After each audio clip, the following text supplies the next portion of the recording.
Assalamualaikum. Hari ini kita masuk lagi ke semesta paling hype 2 tahun belakangan ini. Apalagi kalau bukan semesta Simple Man alias Trah Pitu Lakon. Setelah kemarin kita diajak main santet di Sewu Dino, sekarang kita ditarik mundur lagi ke masa lalu lewat film Janur Ireng. Jujur ya Wak, pas kelar nonton film ini, jelas perasaan campur aduk. Senang akhirnya terjawab lubang-lubang di Sewu Dino, tapi ada juga rasa pengen lempar sendal ke layar bioskop. Why? Di satu sisi, filmnya kotor banget, sadis. Tentu, khas visualnya film-film horor Kimo Stambul. Tapi di sisi lain, penyakit kronis film horor Indonesia kumat lagi. So, apakah film ini layak disebut prequel yang sepadan buat Sewu Dino? Atau cuma aji mumpung? Yuk, jangan di skip iklannya, biar semangat awak ngoceh, kita bedah Janur Ireng sampai ke akar-akarnya.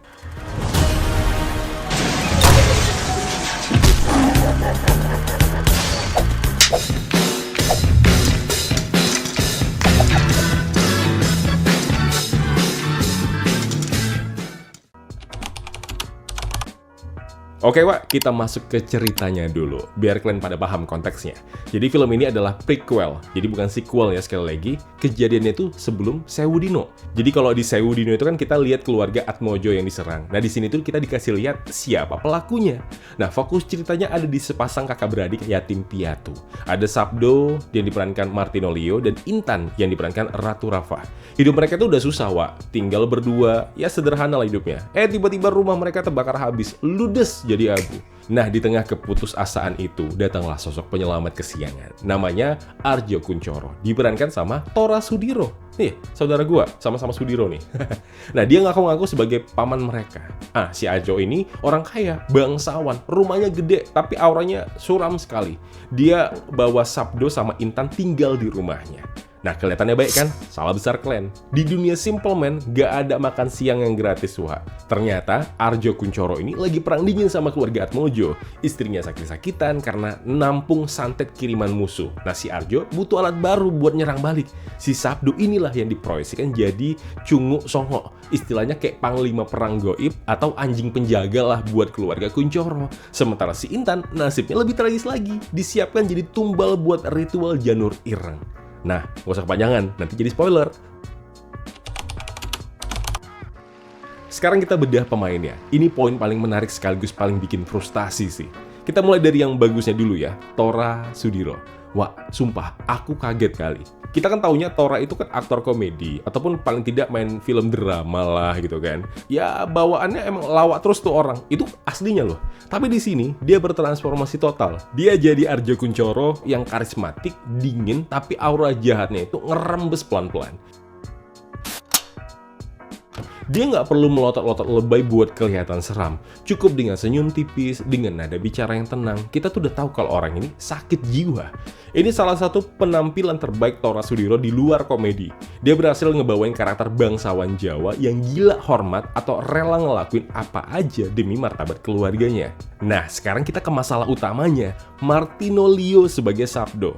Aduh, Wak. Berat kali aku ngomongnya sebenarnya. Martino Leo itu aktor bagus sebenarnya. Beberapa film di tahun 2025 ini, atau 2 tahun belakangan aja lah, film-filmnya bagus-bagus. Tapi di film ini, flop. Karakter Sabdo digambarkan terlalu polos, sampai ke level bodoh. Ya, dia dimanipulasi berkali-kali sama Arjo, disuruh ritual potong kambing, disuruh ini itu, tapi mukanya lempeng doang. Ekspresinya sering banget pelangak-pelongo kayak orang bingung. Kita tuh sebagai penonton jadi susah berempati. Harusnya kita kasihan sama dia, tapi karena dia nggak punya inisiatif dan cuma iya aja, ya kita malah jadi kayak kesel. Dan tambah lagi chemistry-nya dia sama adiknya Intan yang diperankan Ratu Rafa kerasa kurang nendang. Padahal kan inti cerita ini kan kasih sayang kakak dan adik. Tapi ikatan emosionalnya nggak nyampe ke hati awak. Jadi pas adiknya kenapa-napa, ya rasanya hambar aja. Kenapa sih PH Film Indonesia kalau bikin film latar Jawa males banget cari aktor yang bisa bahasa Jawa beneran? Atau seenggaknya ya sewa kayak dialog coach yang galak gitu lah biar mereka, yuk kok bisa ngomong logat Jawa yang betul-betul Jawa? Nah ini di Janur Ireng dialek Jawanya kalau kata orang Medan itu ancur minah. Terutama Martinelli ya, pelafalan Jawanya kaku, medoknya dibuat-buat, nadanya datar. Buat kalian orang Jawa yang ngerti bahasa Jawa, pasti kerasa cringe tengah mati dengarnya. Rasanya kayak dengar bule baru belajar ngomong Jawa tapi dipaksa acting serius. Ini ngerusak pendalaman cerita, Wak. Kita lagi mau takut, mau tegang, pas dengar dialognya, ya aneh rasanya. Langsung kayak buyar aja konsentrasinya. Nah, luka dari film KKN di Desa Penari soal logat yang nggak pas itu kayaknya emang belum sembuh. Dan malah diulang lagi di sini. Saran aku kepada bapak-bapak atau ibu-ibu produser, kalau emang aktor yang nggak bisa bahasa Jawa, pakai bahasa Indonesia baku aja. Ya, yang baku. Udah gitu aja, daripada dipaksa Jawa tapi malah jadi bahan ketawaan kami di satu bioskop. Atau cari aktor lokal yang emang fasih, yang betul-betul tahu betul bagaimana melafalkan bahasa Jawa yang bener. Pasti ada lah. Indonesia kan luas, Wak. Banyak talenta daerah yang jago acting kok. Untungnya, Wak, film ini disutradari oleh Kimo Stambul. Kalau soal visual, darah, gore, ya jelas Kimo emang jaminannya. Dia berhasil nutupin kelemahan naskah dan acting yang melempem tapi dengan visual yang memukau. Sinematografinya cakep tapi mencekam. Setting rumah Arjo Kuncoro itu kerasa banget aura mistisnya. Dan tentu bintang utamanya, apalagi kalau bukan Sengar Turi, hantu kepala kambing atau siluman yang jadi ikon film ini. Desain makhluknya serem kali, Wak, asli. Tiap kali Sengar Turinya muncul, jelas penonton pada deg-degan. Bukan karena kaget jumpscare-nya murahan, tapi karena emang wujudnya emang sedisturbing itu. Visual efeknya juga digarap rapi di sini. Adegan sadisnya, ritual potong kambingnya, santet-santetannya, semuanya kelihatan real dan pedih. Buat kalian pecinta gore, pasti puas lihat karya Kimo yang satu ini. Ya, Kimo kembali ngebuktiin kalau dia bisa bikin adegan biasa jadi terasa mahal, berkelas. Selain masalah logat, naskahnya juga punya PR besar. Sebagai prequel, harusnya film ini jadi jembatan informasi. Betul, kayak aku bilang di awal. Ada beberapa plot hole di Seudino akhirnya terjawab di sini. Tapi, buat penonton yang udah lupa sama detail Seudino, filmnya kurang ngebantu. Nggak ada recap atau pengingat soal siapa itu Atmojo, siapa itu Kuncoro. Penonton tuh langsung dilempar ke tengah konflik tanpa pelampung. Banyak plot yang terasa nanggung. Informasi penting soal terapi tulakon kayak disimpan-simpan. Mungkin di antara kalian akan menganggap film ini cuma jualan sadisnya aja. Ya, khasnya Kimo lah, tahu semua sadis, jadi apa-apa tuh harus sadis. Kalau soal cerita, ya terbelakang. Mereka tuh nggak lupa ngebangun fondasi cerita yang kokoh. Konfliknya tuh kurang greget. Pacingnya atau temponya kadang lambat di tengah, terus ngebut-ngebutan di akhir. Endingnya juga ya, tipe kalau film yang mau ada lanjutannya gitu. Kurang punchy, tapi kita nggak dapat kepuasan emosional kayak pas nonton Seudino. Ya walaupun Seudino juga ada yang bilang filmnya kurang memuaskan juga. Kesimpulan. Oke, kita bungkus ya, Wak. Janur Ireng adalah film dengan visual yang juara, tapi ceritanya sengsara.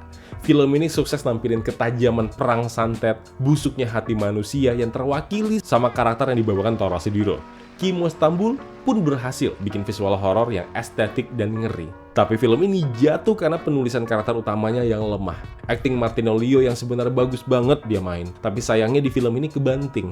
Kalau dibandingkan sama Seudino, jelas Seudino masih lebih bagusan, lebih rapi dan lebih dapat horornya. Jadi apakah film ini tidak layak ditonton? Masih layak kok. Masih banget. Jangan lupa like video ini kalau kalian suka, dislike kalau kalian tidak sepakat dengan apa yang sudah aku sampaikan, dan share pendapat kawan-kawan di kolom komentar yang udah nonton film Janur Ireng. Subscribe channel Kawan Review biar banyak lagi yang kenal, banyak lagi yang sayang, banyak lagi yang dukung channel review film ini. Terima kasih, I love you all. Kalau begitu aku Zain pamit undur diri, kita ketemu lagi di video berikutnya. Wassalamualaikum. Ya kawan-kawan, terima kasih telah menonton video review ini. Jangan lupa klik tombol like-nya kalau kalian suka, klik tombol dislike kalau tidak suka. Klik juga tombol subscribe dan bel notifikasinya biar gak ketinggalan review film terupdate lainnya. Kalau begitu aku Zain pamit undur diri. Terima kasih, jaga kesehatan, tetap positif, dan jangan lupa bahagia.